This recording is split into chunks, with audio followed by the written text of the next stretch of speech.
Hello, my name is Philip Plotch, and I'm the principal researcher here at the Eno Center for Transportation. Welcome to the latest in our series of webinars. We're an independent, nonpartisan, and nonprofit think tank that shapes public debate on multimodal transportation issues. Our webinar today is titled, Today we have 3 Chief Technology and Chief Information Officers to talk about a very timely topic. We have Cordell Schachter, who served at both US DOT and New York City DOT, Robert Galvin from the Port Authority of New York and New Jersey, and Mike Nguyen from California's Transportation Department, Caltrans. Our guests will each talk for a few minutes, and then we'll take questions from all of you. Whenever you want, you can enter questions in the Q&A box, and we'll get to as many of those questions as possible. We hope you enjoy the webinar, and you can help support us by donating or becoming a member. Just check out the link in the chat box. And with that, here is Cordell. Thank you, Phil. As mentioned, I'm Cordell Schachter, previously the CTO and CIO of New York City's Department of Transportation and the CIO of US Department of Transportation during the Biden administration. Overall, I've spent about 30 years in government and about 10 years in the private sector in the middle of my New York City career at places with names you know, like IBM, AT&T, and Siemens. So really not starting out to have a IT or transportation career, but here I am 40 years later. And it's been a rewarding and exciting career to this day. One of those exciting things was the opportunity to participate in the implementation of the bipartisan infrastructure law. And early in the Biden administration, we were calling it Build Back Better, because that needed to be the objective of the program. And with lots of our, especially transportation infrastructure, going back decades, if not a century, especially in New York City and some older cities, we just can't replace in kind. And one of those areas involves IT, that those new projects, those new pieces of infrastructure need to include instrumentation, connectivity, and then cybersecurity to protect those IT systems, just like any other IT system. Having instrumentation and connectivity built into the foundation of this new infrastructure will provide multiple innovation opportunities for future technologies that weren't even contemplated potentially while this new infrastructure is being built, as well as the inclusion of technologies available now. And here's some examples. Connected vehicle. We know we have the technology to provide better information to vehicles on our roadways and more information to our traffic management centers about the vehicles on our roadways, often called V2X. And with some changes that the FCC implemented, narrowing the spectrum, I feel like we're just getting our feet underneath ourselves again to begin or begin again deploying these technologies in a meaningful way. I'll come back to that in a minute. We also have more technologies available for automated roadway inspections. So kind of a bespoke process that was difficult to collect and then present uniform data to present to our departmental executives and for them to present to the legislature as justification for funding. All of that's within reach now, and it can be bought or even rented as needed. But the idea is we can present real data to provide better justifications for the systems that we're responsible for. And some of those new technologies we know about, like automation in vehicles and transportation systems. And we know also the best automated systems have to be connected systems. So connected, pursuing a goal of connected vehicle or connected trains and other conveyances provide another foundation for automation. And of course, in the surface transportation world, to have dynamic automated intersection control to reduce pollution, increase throughput, and also protect the people using our roads. Something that I heard just last week, and it's available at the TED site, it was presented at TED conference, was a professor from University College of London, Mark Miad, I'm going to mess up his name, Miado Nick, about self-healing infrastructure and the different types of substances that can be placed in asphalt, concrete, and plastic that can basically repair itself as it gets damaged, lessening the burden on us. But of course, that needs to be included when that infrastructure, those roads are reconstructed. Most importantly, we need vibrant partnerships between local, state, and the federal government and the private sector for future progress and innovation. And we need to collectively recognize the risk to our future success and our well-being by the staff cuts and brain drain of the federal workforce. We're losing expertise and discouraging young people from considering government as a career.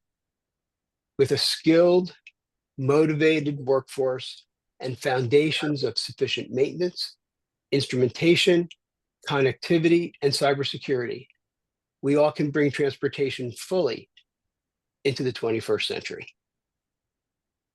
Phil? Thanks, Cordell. Robert, would you like to go next? Boy, that's a tough act to follow, but let me start by saying thank you, Phil, and it's an honor to be here with such distinguished minds in transportation. So as a CTO for the Port Authority of New York and New Jersey, I have about 30 years in senior IT leadership roles in a variety of organizations, about 22 years in the private sector. 18 of the last years of my career have been in the government space. I probably have the least experience in transportation, having just been 10 years at the Port Authority, but I have 15 years in construction, and a big effort for the Port Authority is rebuilding our infrastructure. I think, as Cordell hinted at, in the Northeast, we have a lot of built infrastructure that needs to be replaced, and we sort of do a magic trick here in the Northeast, which is we replace infrastructure while it is in service. So we recently rebuilt LaGuardia Airport and did it while it continued in operation. In fact, it was performing at record levels of passenger volume. We restrung the suspender ropes on the George Washington Bridge, all 592 steel cables, while the bridge was in operation 24/7, 365. So it's a big challenge, and we've been focusing the last few months on trying to put the finishing touches on our next 10-year capital plan, which we expect to start in 2026, which will include things like all new Newark AirTrain, new terminals at JFK, Terminal 1 and Terminal 6, major performance improvements and system improvements in the path, which connects Newark to Lower Manhattan and Midtown Manhattan, and a new Midtown bus terminal, which again, we will replace that while it is in service, which is going to be really interesting. It's the exit for the Lincoln Tunnel. I'm also working on a 5-year strategy for the technology group. That's a long time horizon, but I'm trying to match what my partners in the line departments are doing in the various lines of businesses at the Port Authority, World Trade Center, and the ports and so forth. They have 5-year plans, but it's going to include things like a major business system transformation. We have major enterprise systems, SAP, and other systems that have been in service for 25 years and are in desperate need of a rethink completely. So we're going to transform our processes while we transform to a new enterprise platform. Our wide area network is also around the same vintage that connects all of our facilities together, and maintains a communications infrastructure that includes things like streaming of 8,000 cameras into centralized operation centers, as well as maintaining communications out to the internet and cloud solutions. We're also going to look at integrating artificial intelligence and building a next generation technology department. So everybody on this call, by the way, if you didn't know it, you're all going to be technologists. So the people like myself who went to college for IT, that's no longer going to be a thing. People will just they'll know how to code. They'll know how to do things that I had to take classes to learn how to do. So what is the role for an IT organization in that future? And that's what we're focusing on our 5-year plan. I mentioned a little bit about LaGuardia Airport. I'll just mention a couple of awards that it received recently. Skytrax named it the best new airport terminal in 2023, and Newark Terminal A got the same award in 2024. LaGuardia was also named by Skytrax as the best regional airport in North America in 2025. We also received 2 UNESCO Prix Versailles awards as the world's best new airport terminal in 2021 for LaGuardia, and in 2024 for Newark Terminal A. We got Skytrax 5-star ratings for LaGuardia B in 2 years, 2023 and 2025, and Newark Terminal A in 24. And along the way, my team received a CIO 100 award for innovation and business value in 2019. And I was fortunate enough to receive the New York Orby Award for CIO of the Year in 2021, which I accepted on behalf of my team. Having a strong team is critical in any organization. And more to the point, if you're going to innovate, if you're going to make a difference, if you're going to change, you have to build relationships to your partner organizations. So we partner frequently with the cities that we operate in. New York City, obviously being a big one, but also the cities of Elizabeth, Newark, Hoboken, where we operate facilities in. That's a critical area for us. And then in terms of innovation, Seth Weiner, who I knew was on a panel like this recently, and is a very distinguished and talented executive in his own right, built the iHub, which is our organization for innovating within the Port Authority, that includes 2/3 of our workforce, which is represented staff and incorporating it in their ideas. And they've addressed a lot of kind of I think his mantra is big swings for big wins. So he's built a lot of innovative things using AI and autonomous vehicles, as well as eVTOLs.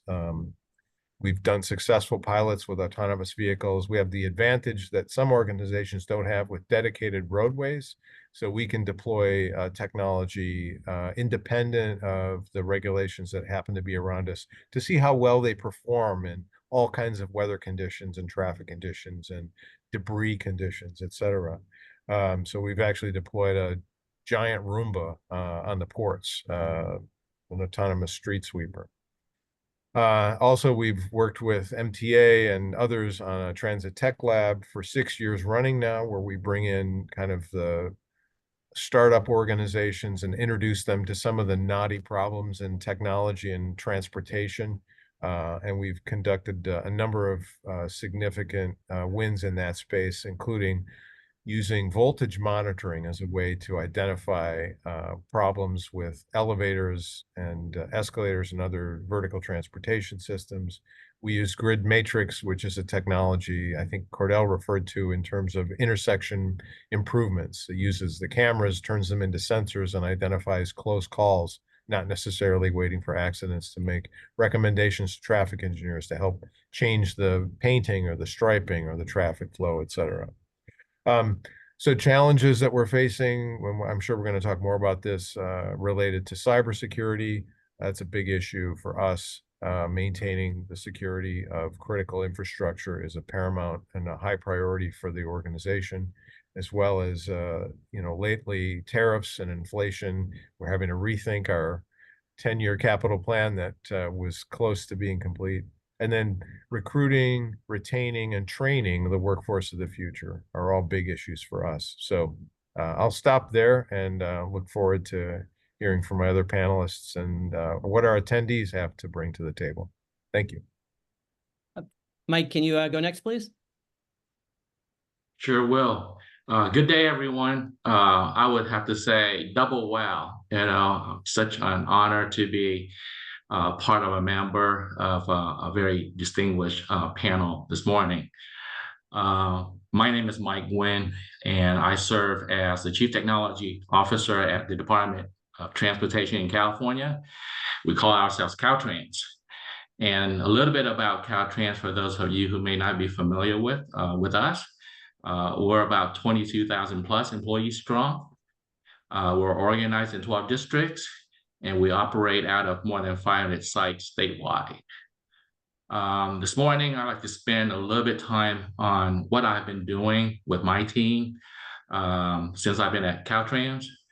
We're going to touch on some of the things that we're working on the ground level, some of the challenges that we're facing in addition to what Robert already shared, and then some of the things that are around the corners that we are looking to take on shortly. So first, over the last 8 years that I've been at Caltrans, what have I been doing? It's all about collaboration with my team and the internal business partners to really build a solid foundation for us to thrive. So what does that, really include? Well, our journey of transformation in transportation started with a clear vision and a clear mission. Our mission is about improving lives and communities through transportation. And our vision is a thriving and connected California. So my team and I have been working very, very hard over the last 8 years in developing and implementing strategies and plans to achieve the desired outcomes to support the mission of our department. At Caltrans, we have successfully developed and aligned our IT strategic plan to the business strategic plan. It's all about having good plans and execution of our plans, and that is a must. A lot of organizations put plans together and they just sit there and collect dust, and they don't really execute, monitor, and control and manage their plans.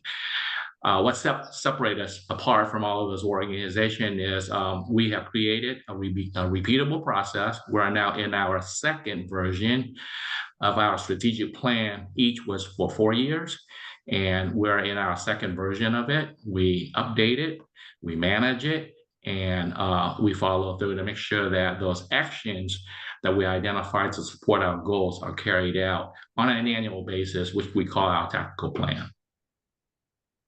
So really, the core of our foundation that I really often, are very proud to talk about is about people, process, technology, innovation, and funding, right? It sounds so elementary to a lot of people on the call, but just like the boot camp, if you can't make your bed and bounce a quarter on it, and really be disciplined to do the simple things, then the question is, how can anybody trust you to do more complex things?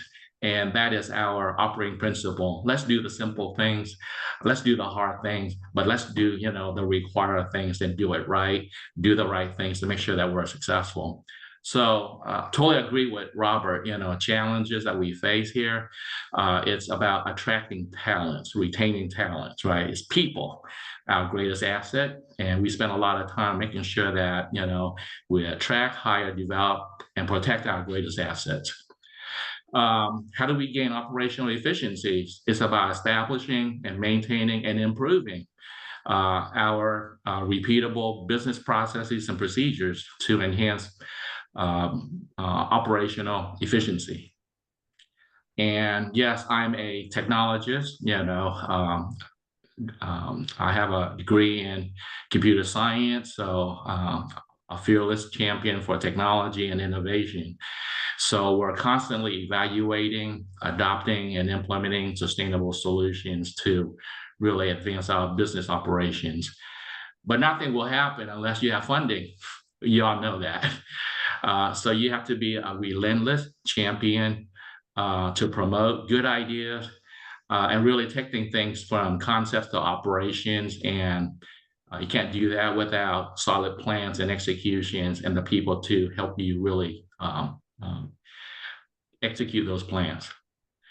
So next, I want to move on to talk about, what are we working on the ground as we speak? Well, we all know, the pandemic hit us pretty hard in 2020. Our workforce moved from a office-centric focus to a remote work environment.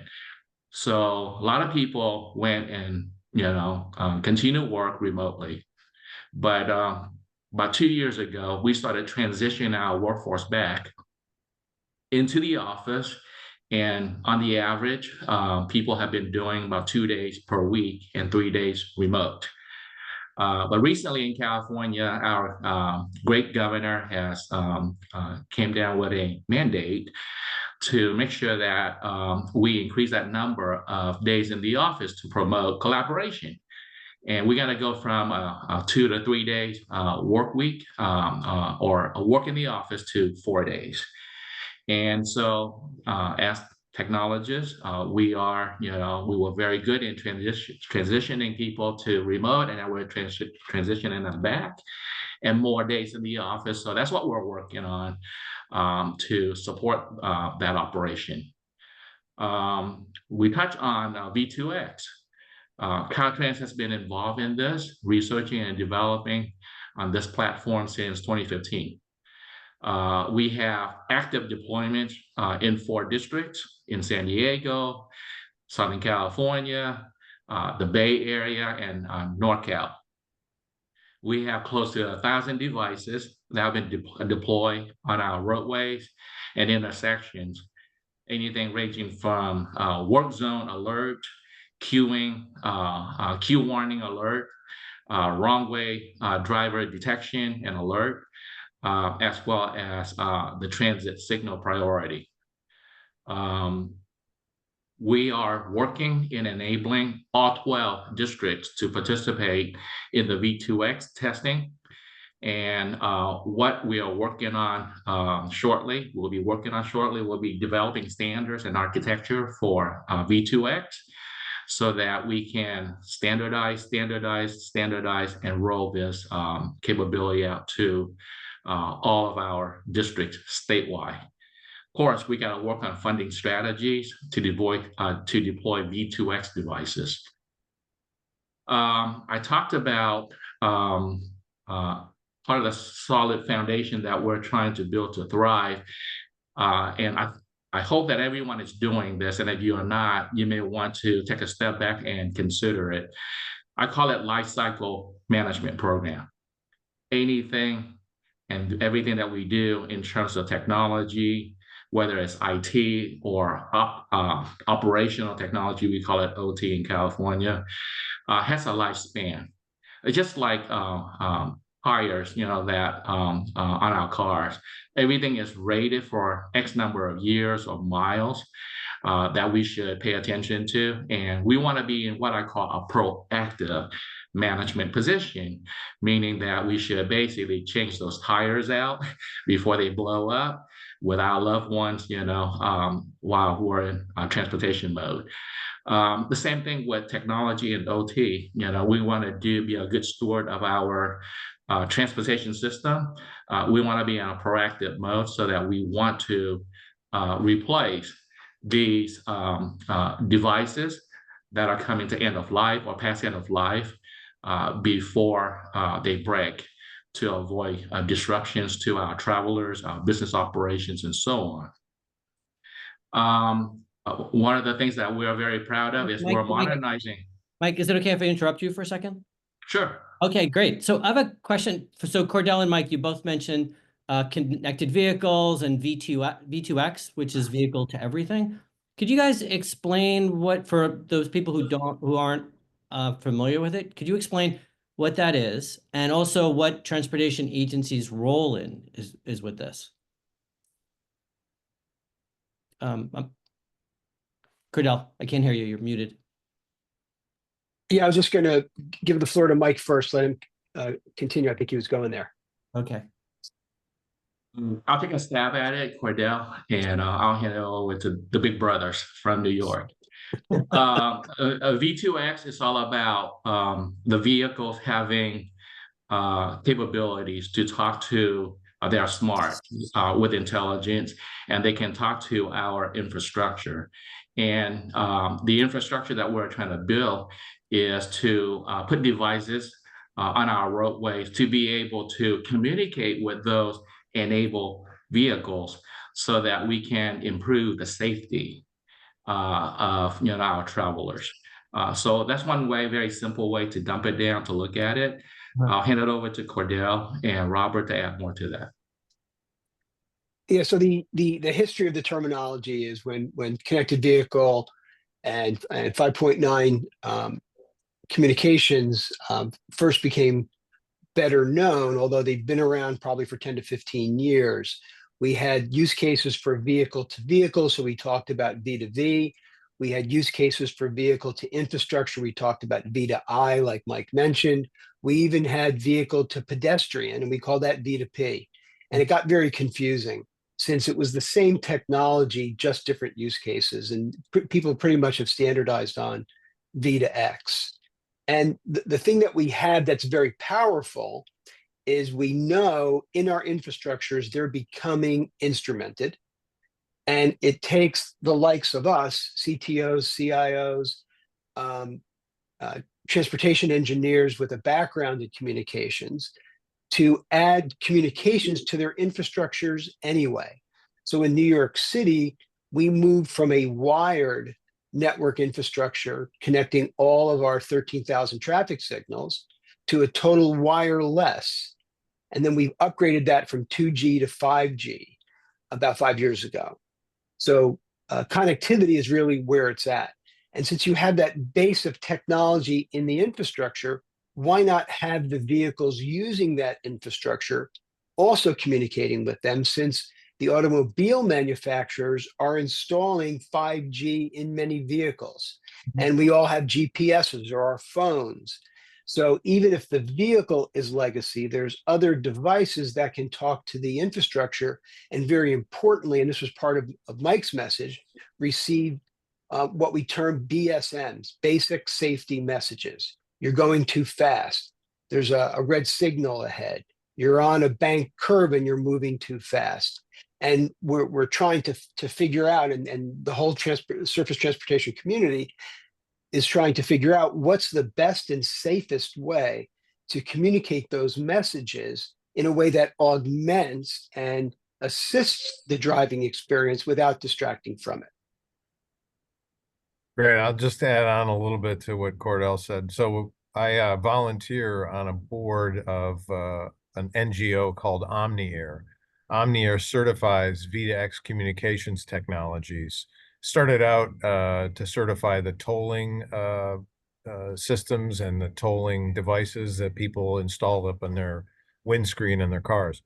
So the role of organizations, transportation organizations and operators of infrastructure, is sort of to make sure that the communications technology takes place, or that we're messaging construction information, so that, you know, you're driving in your Volvo or your high-end vehicle and it tells you, you know, oh, there's construction in the left lane, you know, you might want to slow down and switch lanes.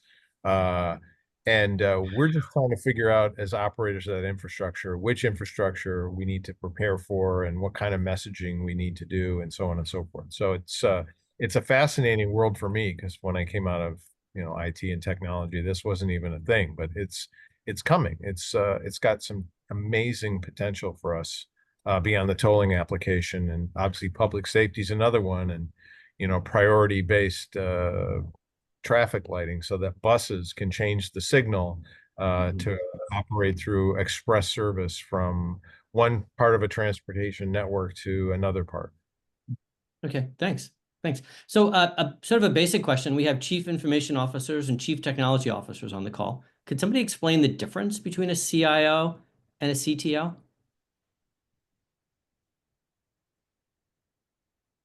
I think Cordell was going to take that. You're on mute.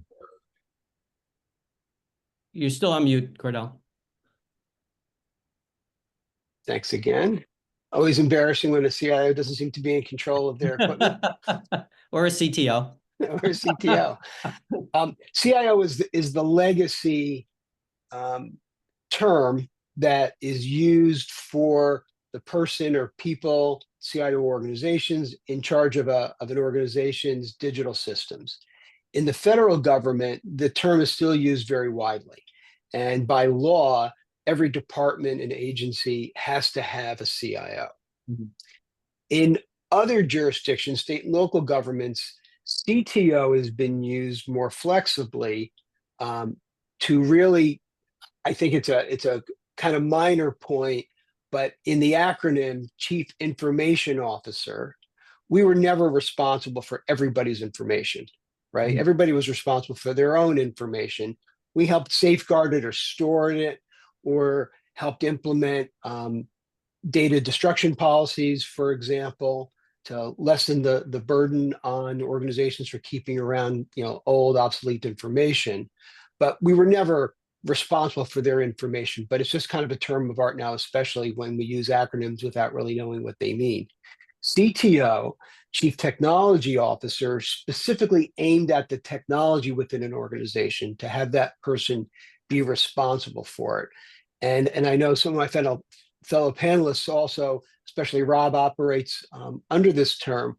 When I was in New York City and I was named a CTO with CIO responsibilities, I used it as additional justification for sticking my nose in their digital business and creating the kinds of partnerships that Mike mentioned for all of us to be successful. Great, thanks.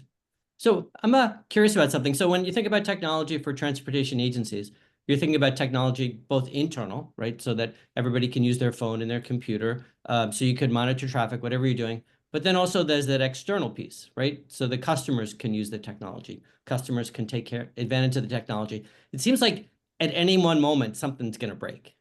So I'm curious, the three of you, like in your roles, what has kept you awake at night? Like what are the kinds of things that kind of scare a CTO and a CIO? Because there's so many ways it can go wrong. Mike, do you want to start? Sure. So I won't take, the obvious one and say, bad actors basically compromising our environment. I'll leave that, to all of the security experts, to deal with that. But for me as a CTO, at Caltrans, we have more than 400 legacy systems that support, our operations. And the one, that really stands out, that keeps me awake at night with with a sweat when I wake up are legacy systems that are unsupported. We don't have vendor support. I was going to touch on, part of our challenges is having, a build mentality versus a rent mentality. So this is started decades ago. We're an engineering firm. We like to build stuff. We like to solve world hunger problems. So as we get hit with a silver tsunami, right? These people have moved on, retired, and so on. And there's a lack of knowledge about those legacy systems. So those are the ones that we depend on.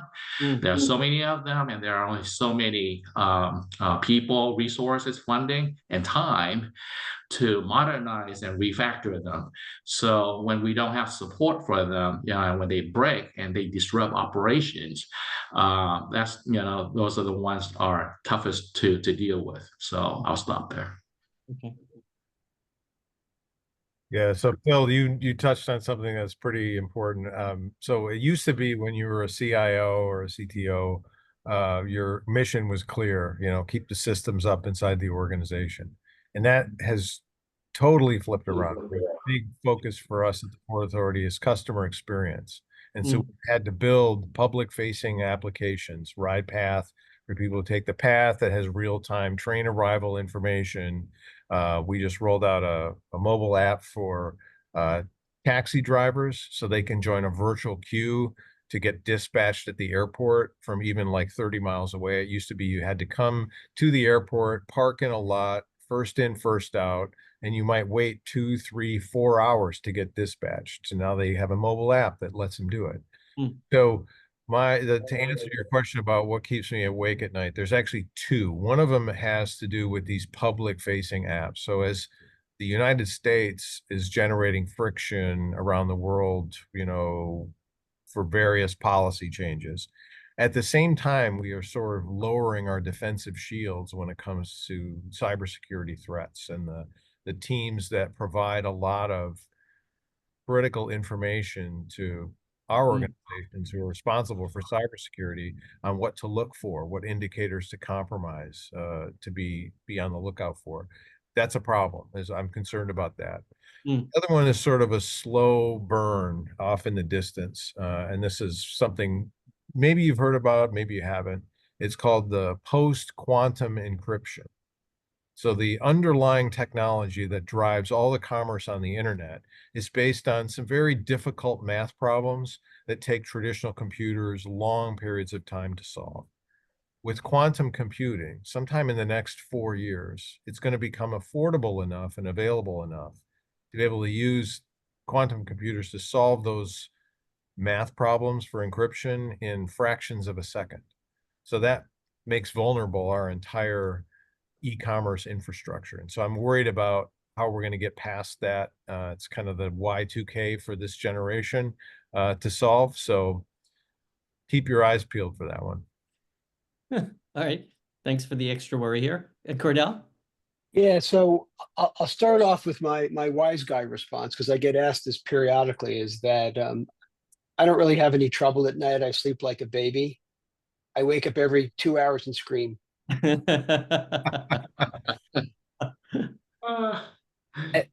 As dynamic as New York City is, and the Department of Transportation in New York City is, the U.S. Department of Transportation is even more vast, with responsibility for aviation, rail, transit, maritime, vehicle safety, and motor carriers, trucks.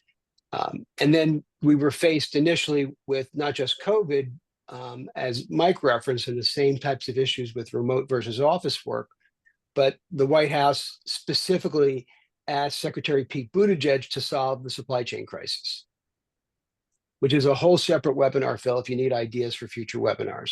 Thank you. That really involves some innovation in transportation. But one thing that I realized is we were all over the place and expected to perform in so many areas. We had to create some clear priorities so that people knew how to manage their time, and that we knew how to manage our resources. And when we talked to our executives in Congress, we had a very consistent message. And our top priority had to be cybersecurity, because if the federal government, federal DOT gets attacked thousands of times every day, and if we don't fend off those attacks, we won't be able to perform our various missions. And some of those are important, not just to the economy, but also national security. The second is as Mike referenced earlier, so I'm showing you that great minds here think alike, is we had to prioritize our workforce. We had a very high vacancy rate. It was almost 40%, and no structured training program. So people were taking training, but it was on more of an ad hoc basis. And we made that part of their performance plans, that a handshake between the staffer and their manager in mapping out their career progression was key to not just the IT organization's success, but DOT's success. Because in IT, the one thing we know for sure is what we're focusing on today, we will not be focusing on or doing in 5 years. So we need to constantly be getting ready for the next challenge. And I've created kind of what I call the 3 R's of workforce development. The first R is recruiting. The second R is retention. And the third R is retraining.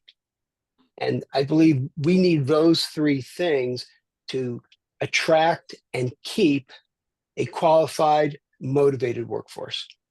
And then my final priority, also mentioned earlier, is system modernization. The federal government, US DOT, like lots of organizations, still relies on very old legacy technology.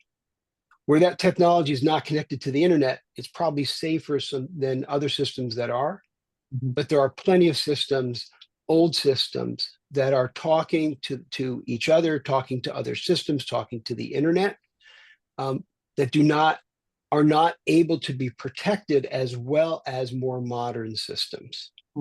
So we need better information, better arguments, and consistent arguments to acquire the funding needed to modernize our systems. And we accept things in the government that we wouldn't accept in our own lives. Like, how many people on this call have an iPhone that's older than 5 years?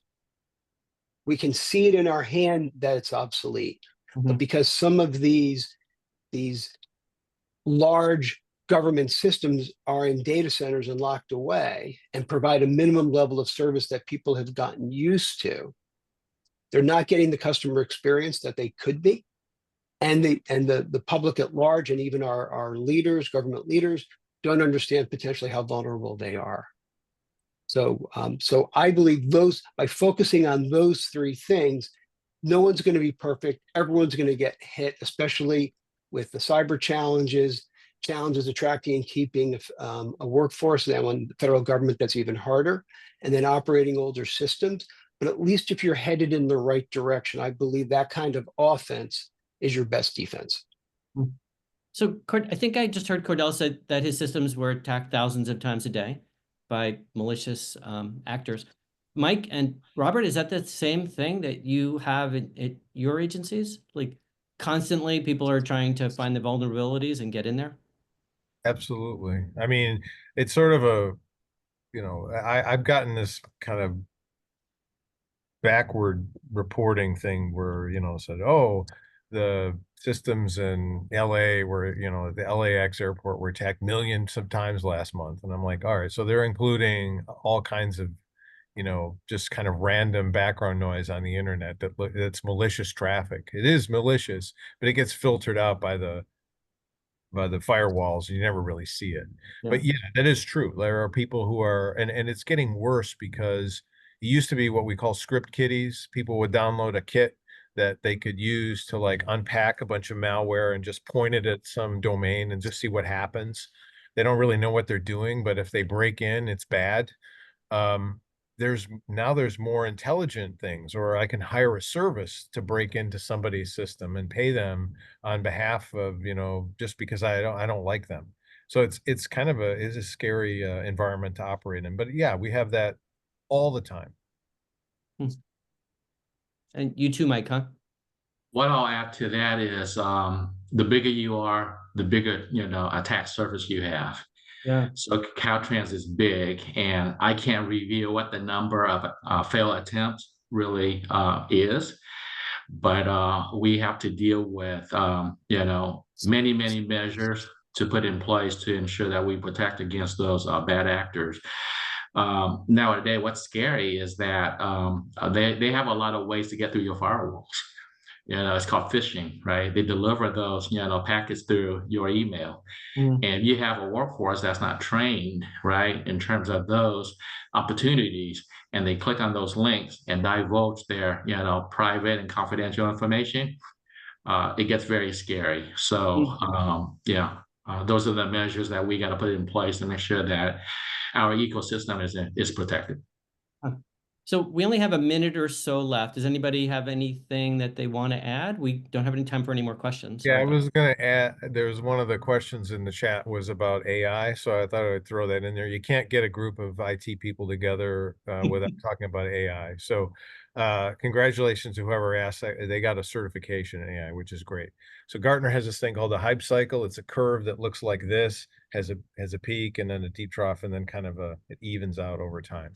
We're right at the peak of the hype cycle for AI, which means we're headed for the trough of disillusionment.